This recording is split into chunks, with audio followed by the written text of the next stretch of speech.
am looking out the door. I'll never forget it. It was sort of looked out into an alley. There was a bird trying to land on this wall. And every time the bird tried to land on the wall, an RPK would, like that, and it would take off again because of all the gunfire. And at one point I finally said, well, let's see if it's really dialed in on this door. And I kind of tucked my head out the door, and all around the door, just got shot up. And I sort of barreled back into the house, and I bumped into a first squad leader from the platoon. I remember I looked at him and I just said, it's suicide if we go out that way. He told me later, he said, that was the only time I was scared, when I saw you barrel back into the house and tell me it was suicide.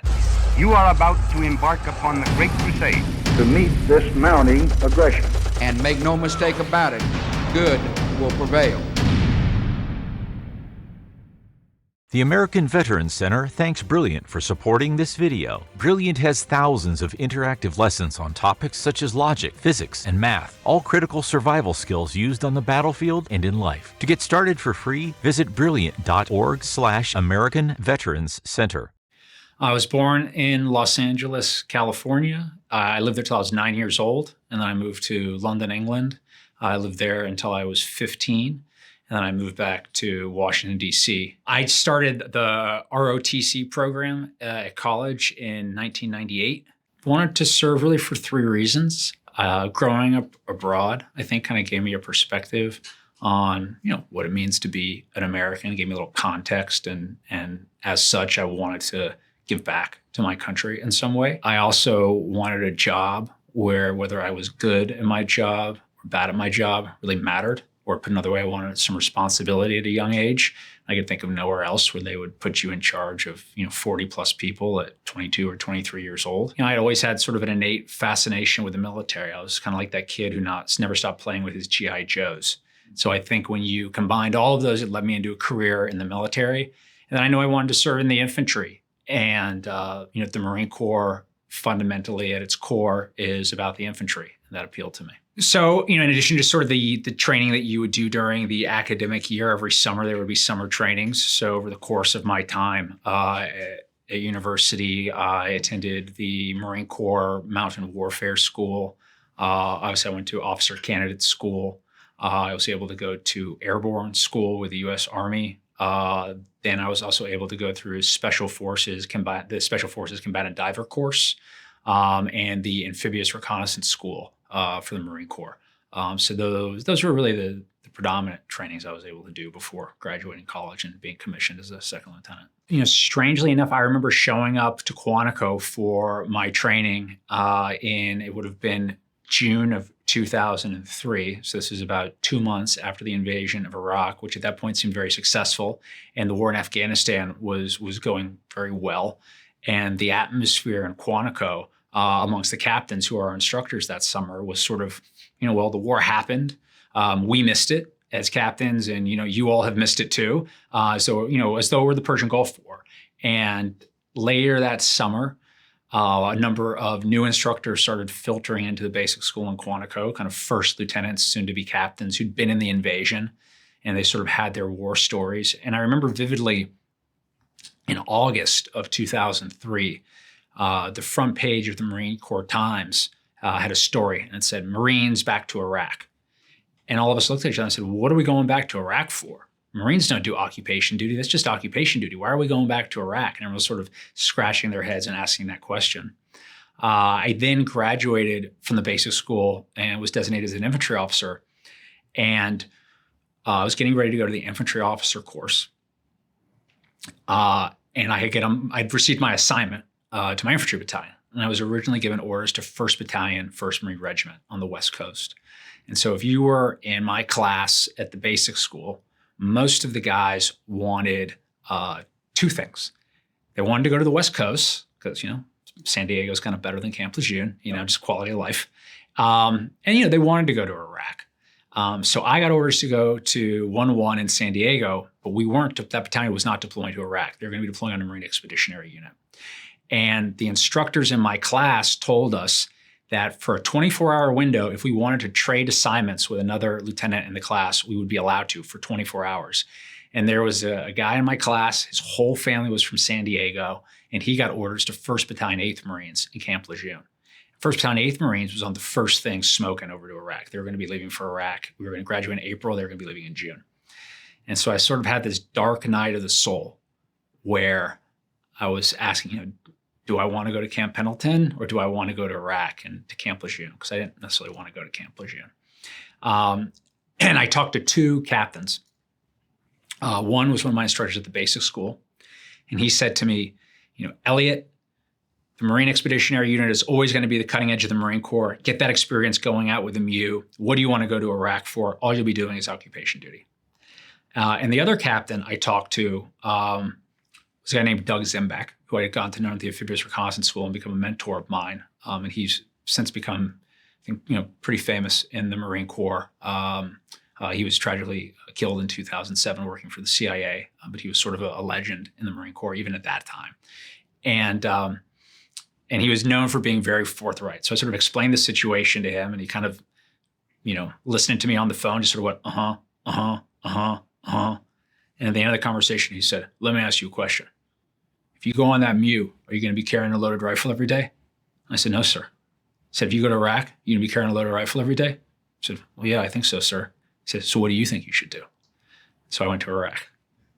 Even before we left for Iraq, when I was at the infantry officer course, there was still this sense that Iraq was kind of a phony war. I remember being that there wasn't a lot going on. Sort of what was this occupation / insurgency? And I remember about a month before we graduated from the infantry officer course, that's when the first Battle of Fallujah happened. And a couple days into that battle, all of the lieutenants we were in Graves Hall, which was the barracks, and our instructors went out and they bought, must have been 20 or 30 copies of the Washington Post. And they left it on the front of each of our barracks rooms, because on the cover of the Washington Post were two Marines carrying another dead Marine in a body bag through Fallujah.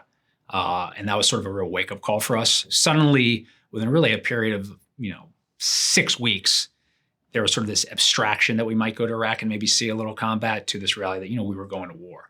So we showed up in Iraq in June of 2004, and our mission was sort of general counterinsurgency, patrolling.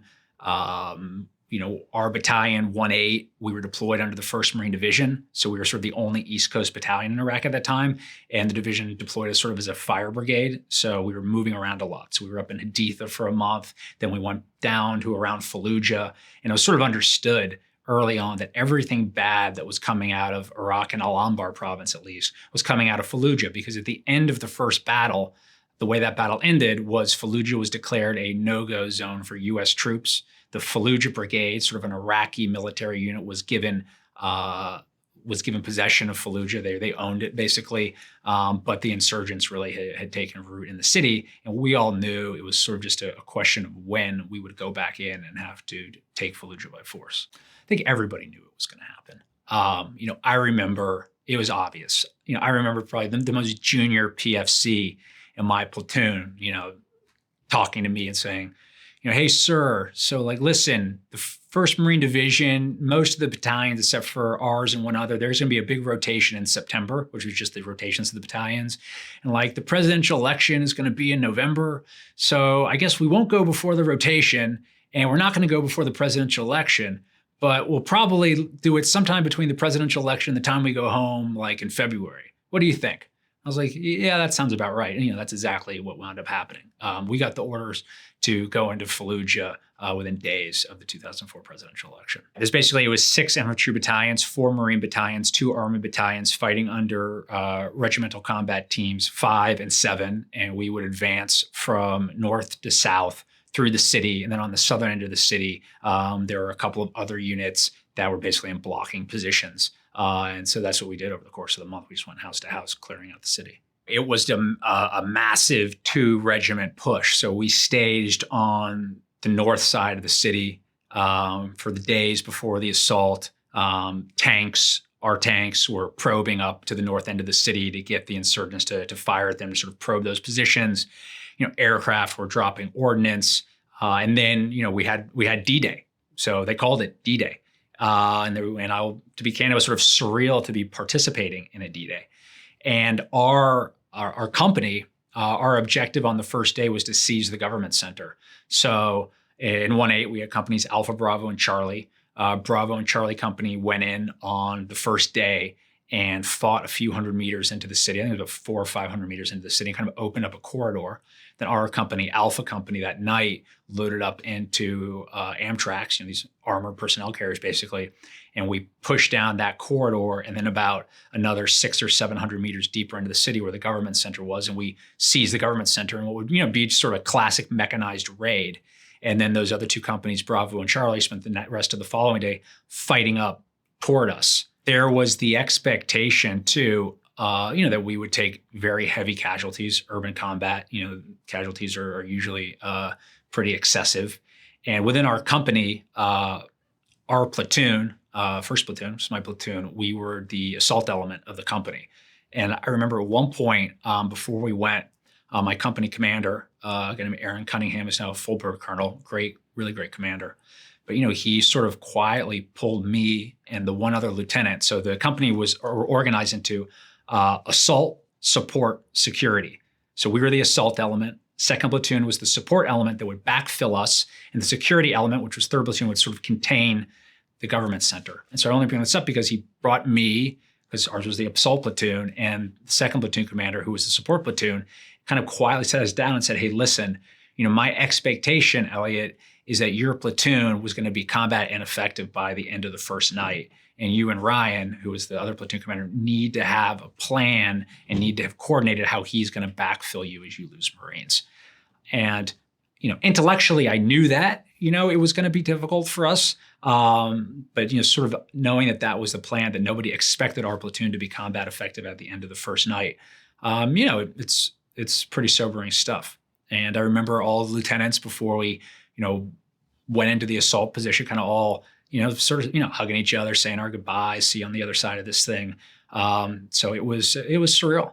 So after the first day, our company, which had been assigned to seize the government center, we had taken the government center, and the rest of our battalion more or less had fought up and was online with us. So we had all three companies of the battalion, and really the entire kind of division was starting to push up along Highway 10, which was we were assaulting from north to south. Highway 10 was a large, like 6-lane highway that bisected the city east to west. So we needed to push across Highway 10. So that night, my company commander gathered us together, explained that our company would be the first to go across Highway 10, and that we needed to get a foothold. And it's just sort of a principle of urban combat. The first thing you always do in assault is you get the foothold. And so our platoon, first platoon, would be getting a foothold across Highway 10. The plan was we would call in an AC-130 gunship about 3 a.m, and they would prep fires on a building that our platoon would occupy, kind of in this one sort of partition in Highway 10. So Highway 10 sort of split at a certain point and created a partition that we called the pizza slice, because it looked like a slice of pizza. And there was a building on the pizza slice that we planned to occupy as a platoon. That would be the company's foothold. So 3 a.m. comes across, the gunship comes in, starts shooting up this building to take care of anyone who might be inside, and then our platoon pushes towards the pizza slice to occupy this building. The only problem is when we get into the building, the gunship had done too good of a job, and the entire backside of the building had been blown out. We couldn't occupy the building. We couldn't effectively fight from it. So the question became, well, do we go back to the company, mission failed, we don't have a foothold, or when we looked further south, we could see about 100 plus meters away, there was what looked like another building that would be good. It was a little bit deeper than we wanted to go, but it made sense to me that we should occupy that building. So we pushed deeper into the city, occupied that building, and by the time the morning came up, we had hardpointed the building and were in place for what became, at least later in the day, the battalion's push across Highway 10, but it didn't go exactly according to plan that second day. We pushed pretty deep into the city, deeper than the insurgents thought we would go. So we hardpoint the candy store. The sun comes up that morning, and we actually start observing the insurgents sort of casually walking up to what they believe is the front line, but we're well past that front line. And pretty effectively for the first couple of hours that morning, we engage them. We start killing them and surprising them. But it doesn't take long before they sort of figure out where we are, and slowly they start enveloping us in the candy store. Additionally, the resistance from across Highway 10 is pretty intense for the company. So the assault that was supposed to go first thing in the morning gets continually stalled into the afternoon. And then our platoon, by that afternoon, we start taking casualties. My platoon sergeant was shot in the head. One of our machine gunners was shot in the leg through his femoral artery. And we needed to get CASEVAC in for them, which was very difficult. Initially, the battalion sent 2 AAVs, amphibious armored vehicles for us. One of them was destroyed by an RPG. They go back. And it wound up being one of our mobile assault platoons, so basically just Humvees with machine guns and light armor who go in and manage to conduct this medevac for us. But, I can't emphasize sort of how chaotic it was and how, for instance, those Humvees couldn't find us. So we were throwing smoke grenades out into the street, trying to, our position's marked with purple smoke. They can't see the smoke. What color's the smoke? But eventually we were able to get our worst wounded Marines out. And then by the afternoon, we get the order to push south, basically. I'll never forget when I got that order. So we had started within the platoon because it was dangerous to have everybody up in the second story and rooftop fighting position. And people were exhausted. So I started rotating squads in those fighting positions. So if they weren't in the fighting position, they would be down in the basement. So when we get the order to push out, there was only one doorway in and out of the candy store. And as I mentioned, the insurgents had by now completely figured out where we were. And so I didn't know if we could get out that door. And so I go downstairs and I kind of am looking out the door. I'll never forget it. It was sort of looked out into an alley. There was a bird trying to land on this wall by the alley. And every time the bird tried to land on the wall, it's like a pigeon, an RPK would, like that, and it would take off again because of all the gunfire. And at one point I finally said, well, let's see if it's really dialed in on this door. And I kind of tucked my head out the door, and all around the door, just got shot up. And I sort of barreled back into the house, and I bumped into a guy named Adam Bonatai, who was the first squad leader from the platoon. And I remember I looked at him and I just said, it's suicide if we go out that way. And he told me later, he said, that was the only time I was scared, when I saw you barrel back into the house and tell me it was suicide. So we didn't know what to do. How are we going to get out of here? And I was telling my company commander, hey, we can't get out of this house. There's no way we're getting out of here. That a lot of guys getting hurt. And he and I had a debate about it. I was like, can we wait till night? Let's just give it 2 or 3 hours. And he's like, we have to go. He later basically told me there was a lot of pressure, from higher levels, division, and even above that, for the Marines not to be seen as getting stalled and bogged down in Fallujah. There's a lot of just pressure to keep the momentum going. So, his orders were coming up from high too, that we had to go that afternoon. So one of the Marines in the platoon, who was a combat engineer, I was sort of scratching my head, well, how are we going to get out of this house? He's like, hey, sir, what do you say? I can take a bunch of C4, we can blow out the back wall of the house. I'm like, well, you think it'll collapse? He's like, oh, that will be okay. He thinks. So that's what we did. And I basically told my company commander, here's what we're going to do. Let us know when you come. I got to blow the black wall out of this house so we can get out of here. And they sent 2 tanks down to us. So we had these tanks we were trying to link up with. We blew the back wall out of the house, and the whole platoon kind of came pouring out of the house as the rest of the company kept pushing the assault to the south. And they wanted us to basically get about 400 meters further south up to an arbitrary line on the map. It's called phase line blue. Everyone's got to get to phase line blue. And so that's what we did. Davies rigged the C4. Half the platoon, we went downstairs. We all, clambered to one side of the house, fire in the hole, boom. We blew out the whole back wall. It kind of came, you can imagine dust and everything is chaos, but, everybody just kind of got out that hole. And frankly, we started getting ground up pretty good. So the platoon was in a platoon column, first squad, second squad, third squad. And we had a section of tanks. So that's 2 tanks, Abrams tanks. And we were basically assaulting down this street. The insurgents had locked all the gates to the houses. So you couldn't, if you wanted to get into a house for cover, you couldn't get in. Time has a funny way of bending in combat. I still have a hard time knowing if it was, 8 hours or 10 minutes, so sort of events sort of have blended. But over a period of about 4 to 5 hours, we fought those 400 or 500 meters. About a third of the way into that push, our first squad was so chewed up that they could, the second squad had to take point. The first squad leader and second squad leader were both wounded. Basically, by the end of this assault, us just pushing behind the tanks.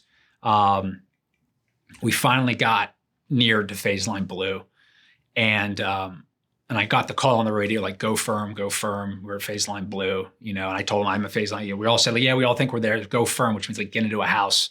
And the platoon was split. So and even now, like, the memories come to me in fragments, but we needed that second squad that was our front squad had gotten overextended, and we needed to get them to fall back to where the whole platoon was consolidating. And I remember I was on the radio, they couldn't see me. And I remember there was an Iraqi flag one of the Marines had. I don't know why he had it. He'd like taken it down from somewhere, and there was this huge stick. And I remember I ran into the street with the flag and the stick, and I'm waving the flag for these guys so they could see us, and they started falling back. The tanks were in this courtyard that was sort of in front of the building where we were at. But the tankers, they have a hard time seeing what's shooting at them. A couple of times I had to run for the grunt phone. The grunt phone is basically a phone on the back of a tank. It's like an intercom, so it taps you into their ICS system. So you can talk to the tankers. So I remember, looking at the tankers, knowing I needed to go talk to them, and seeing kind of bullets ricocheting off the tanks, as though it's almost like someone was throwing pennies at the tanks. You kind of see the ping, ping going off, and running in, grabbing the grunt phone. And this is something I remember very clearly. And as I held the grunt phone to my ear, Britney Spears was playing. Hit me, baby, one more time. Because the tankers like to play music while they are in the tank. After this, I kind of was asking the platoon sergeant who was kind of leading that section of tanks, like, what was with the music? He's like, oh, we played it in the tank, sir, so everybody stays nice and frosty. And then telling them, hey, this building, 12 o'clock, and them shooting the main gun. And if you've ever, been near an Abrams when it shoots its main gun, I mean, it's pretty concussive. And I remember running into the house and telling, at that point, our platoon guide, who's a sergeant, I need a number. I got to know how many combat effectives that we have. And I went up to the roof to, just try to coordinate things. I remember he came up, and we'd started that day with 46 Marines. And I was like, how many combat effectives do we have? He said 21. And that was a very sobering moment. My XO told me later, because the company headquarters was sort of behind us, that he got up to us while I was still up on the roof. And he ran in, figured out where the platoon was, ran into the house, and all of our wounded were on the ground floor. And I looked around and said, is Ackerman here? Like, who's in charge? Who's in charge? And one of the Marines leaned over and said, Doc is. So that was, that was a tough day. It started to get dark. And, by the time it got dark, that's when everything sort of tended to quiet down, because insurgents didn't like to fight at night. In combat, you feel afraid. I know what fear feels like. But, the opposite of fear isn't courage, right? Because courage is an emotion. You don't wake up and feel brave. I don't know what brave feels like as a feeling. I know what fear feels like. Don't know what brave feels like. It's kind of this idea, sort of what is the opposite of fear? Because I've seen guys, and on days like the day I saw a lot of guys do some pretty incredibly courageous things. For instance, when our second squad leader was wounded, he was taken out by an RPG. He's lying in the middle of the road, bloodied, can't stand up. Lance Corporal, a guy named Opon, runs out right into that very same street and starts laying down suppressive fire with a saw. Why did he do that? And again, it's not because he felt brave. It's because I know those two guys. Those guys love each other. Opon's not going to let Latfa just lie there bleeding in the street. No way. He's going out there. So that's it. The opposite of fear is love. This goes back to kind of that day and the moment where, I'm like, how many combat effectives do we have?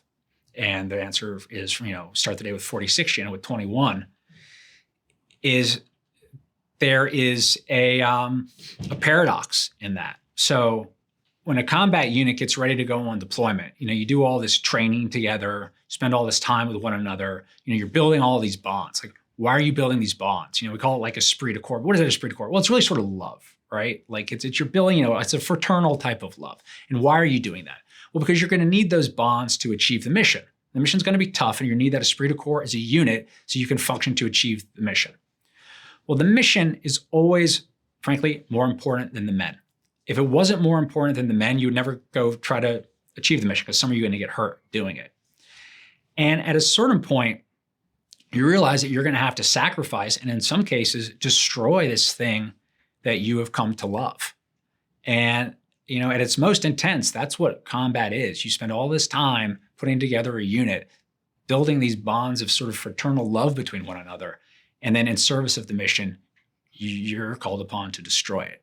That's a tough thing, and I think people spend a lot of their lives wrestling with that after combat. They maybe feel a little bit heartbroken. We talk about PTSD, it's sort of a form of heartbreak. In the Civil War, they called it soldier's heart. And well, your heart can't break if you weren't in love. And I think it's worth talking about that and acknowledging what that emotion is, because sometimes, veterans and guys in uniform and otherwise are very hesitant to talk about love in that context.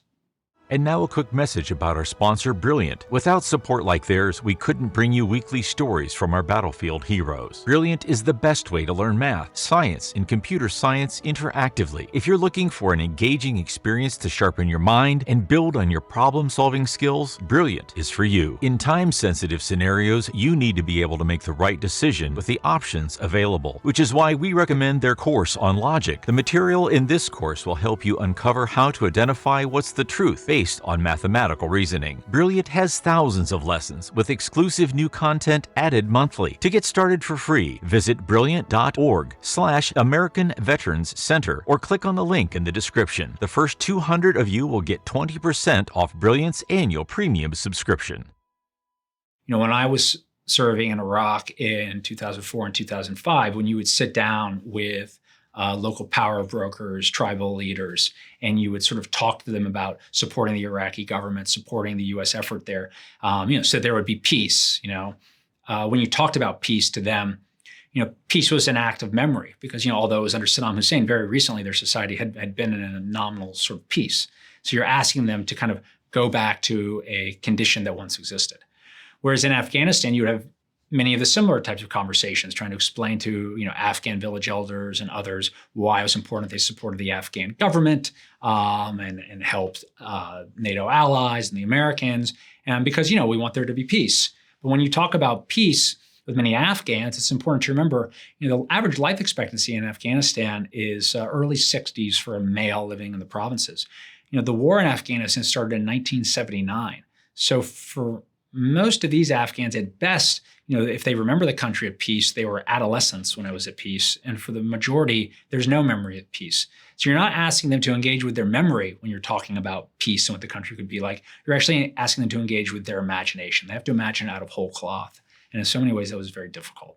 I started in Afghanistan from 2008 to 2011 with Marine Special Operations and later as a CIA paramilitary officer. And I served exclusively as an advisor to Afghan units. So my war buddies were Afghans. When I worked at CIA, I was on a mission to go after a top 10 al-Qaeda target along with a number of SEALs who were attached with us. And it was actually a mission we were successful in prosecuting. And I remember, I mentioned this in the book, how that morning, very early that morning, we'd exfiltrate out of this valley that we'd been very deep up inside.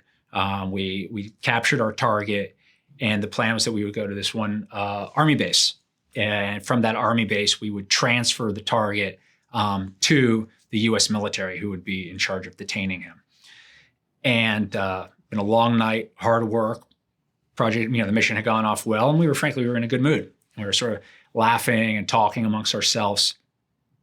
And I remember seeing the grunts, the Army, infantry soldiers kind of walking by and frankly kind of giving us dirty looks. And, what I recognized then, and having been an infantryman myself, was we were fighting two very different wars. There was a special operations war going on. That was this, counterterrorism war. But then there was the war that these soldiers were fighting. And that was a war that was a counterinsurgency that was grinding on, month after month, year after year, where the victories were not as clear and oftentimes entirely elusive. And, it led me sort of to this conclusion that there were two wars always going on inside Afghanistan, a counterterrorism war and an insurgency. And I think you can make an argument as we sit here 20 years out from the September 11th attacks, or 21 years out from September 11th attacks.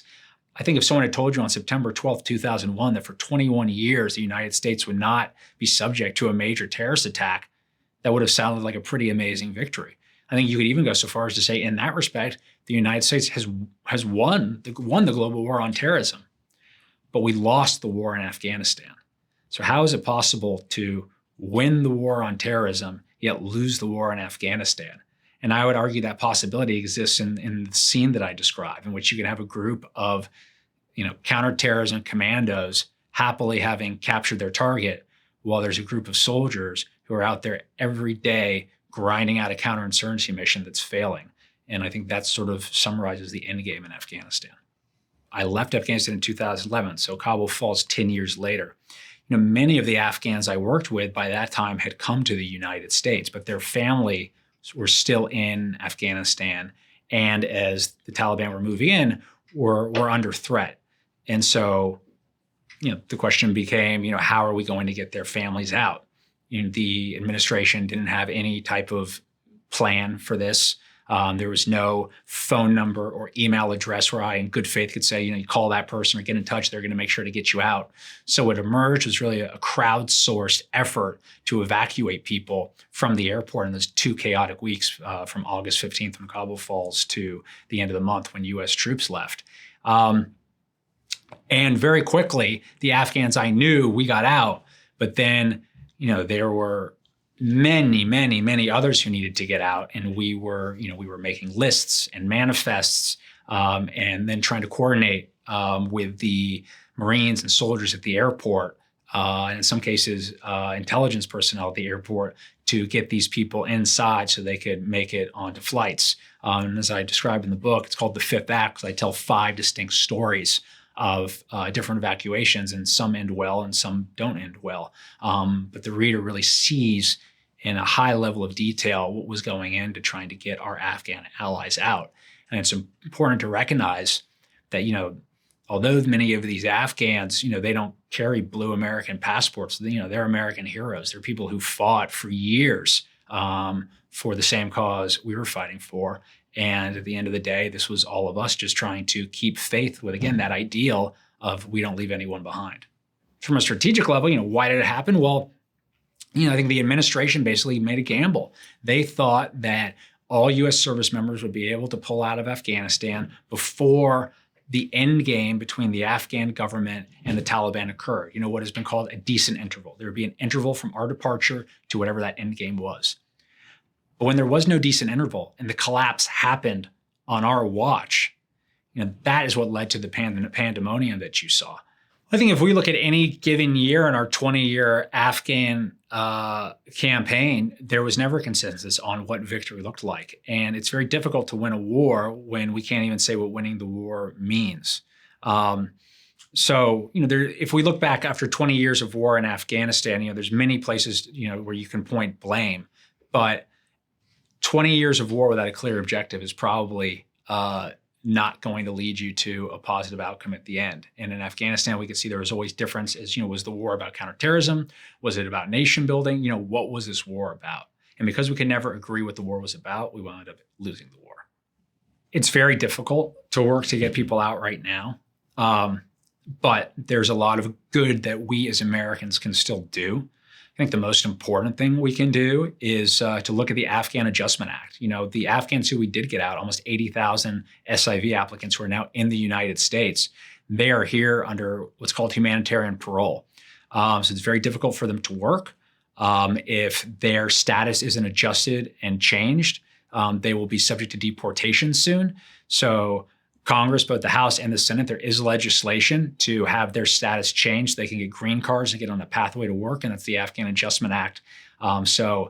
Even as we sit here a year out from the debacle in Afghanistan, it's important that we don't turn the page, that we do right by the Afghans who made it here to the United States, that we also continue to work to get the Afghans who got out of Afghanistan but didn't make it to the United States here, because many of them are in countries that aren't as sympathetic to their plight as America is.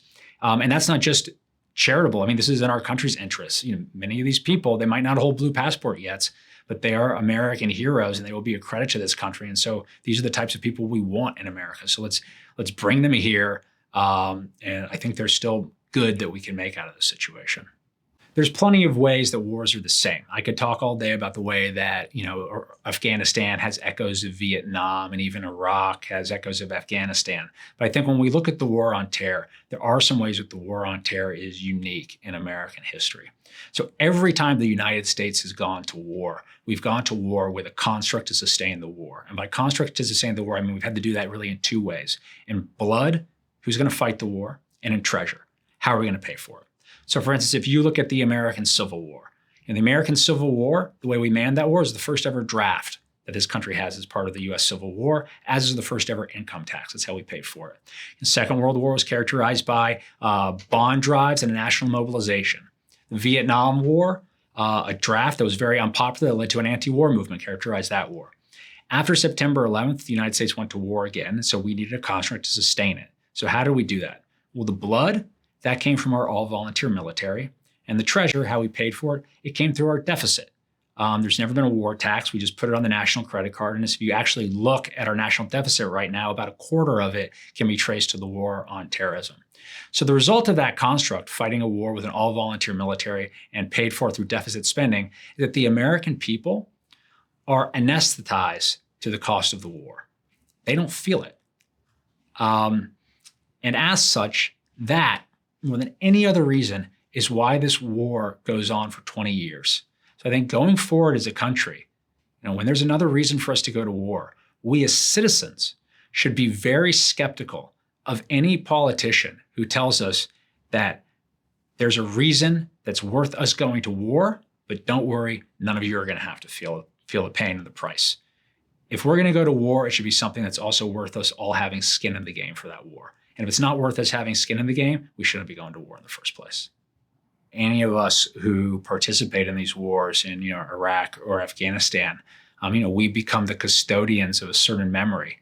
And I've written about these things. And someday on our nation's horizon, there will probably be some reason for us to go to war again. And people will look back and they'll want to know what were the lessons from the last war. And I think it's important that at least some of us who participated put down what those lessons were, tell about that experience, because, we're the custodians of those memories. If we don't hold on to them, who will? And the worst thing that we can do is forget.